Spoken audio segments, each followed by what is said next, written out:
মানুষের সাথে মানুষের পাশে।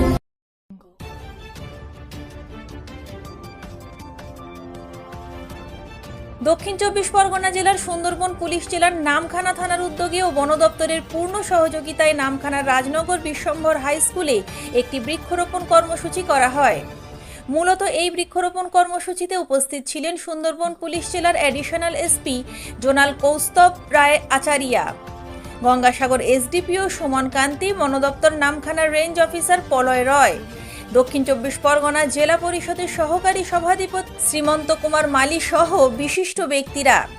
এই বৃক্ষরোপণ কর্মসূচির মাধ্যমে সমস্ত রাজনগর বিশ্বম্ভর হাই স্কুলের স্কুল পড়ুয়াদেরকে বৃক্ষরোপণ করলে কি কি উপকারিতা হয় তার প্রশিক্ষণ দেওয়া হয়। পাশাপাশি স্কুলের ছাত্রছাত্রীদের নিয়ে একটি পদযাত্রার আয়োজন করা হয়। স্কুলের ছাত্রছাত্রীর হাতে এদিন ফল ও ফুলের চারা তুলে দেওয়া হয়। জানা গেছে 25/7/2025 অর্থাৎ আজ থেকে 31/7/2025 তারিখ পর্যন্ত সুন্দরবন পুলিশ জেলার একাধিক থানায় এই বৃক্ষরোপণ কর্মসূচি পালন করা হবে, যার শুভ সূচনা আজ করা হলো।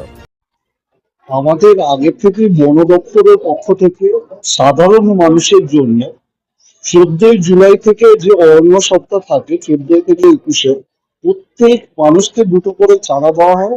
আর বিভিন্ন স্কুল বা ক্লাব বা যারাই থাকুক সেই সব জায়গার জন্য 100টা চারা তাদের প্রাইভেট লিখে যদি দেয় তাদের দেওয়া হয়।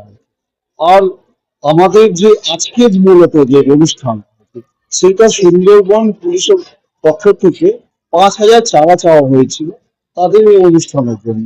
প্রত্যেকটা যে এই অঞ্চলে প্রত্যেক থানা আছে সেই অঞ্চলগুলোতে হাজার হাজার চারা পাঠানো হয়েছে। জানেন যে অরণ্য সপ্তাহ উদযাপন উপলক্ষে সুন্দরবন পুলিশ জেলার মাননীয় পুলিশ সুপার ডক্টর কোটেশ্বর রাও আইপিএস এর প্রত্যক্ষ পরিচালনায় সুন্দরবন পুলিশ জেলার প্রত্যেকটি থানাতেই আমরা বনসৃজনের কথাকে মাথায় রেখে বিভিন্ন অনুষ্ঠানের আয়োজন করেছি আজ 25শে জুলাই থেকে 31শে জুলাই পর্যন্ত, যার শুভারম্ভ আজ নামখানা বিশ্বম্ভর হাই স্কুলে হয়েছে। এই স্কুলকে বাছার প্রথম কারণ হচ্ছে যে নামখানা এই যে অঞ্চলটা এটা হচ্ছে একটা সবুজায়ন প্রকল্পের মধ্যে পড়ে এবং এইখানে যে সমস্ত ছোট ছোট শিশুরা আছে বা শিক্ষার্থীরা আছে তাদের অতীত যে সমস্ত কর্মশালা হয়েছে তাদের মধ্যে যে সচেতনতা আছে, আমরা তাদেরকে সচেতনতার মাধ্যমে আমরা পারিপার্শ্বিক সবার কাছে এই বার্তা তুলে দিতে চাই যে বনসৃজনের প্রত্যক্ষ কি উপকারিতা আছে। এই জন্য এই স্কুলকে আমরা বেছে নিয়েছি এবং সারা সুন্দরবন জেলাব্যাপী এই 7 দিন ধরে বিভিন্ন স্কুলেই এই প্রোগ্রামের কিন্তু পরবর্তী অনুষ্ঠানগুলো হতে থাকে।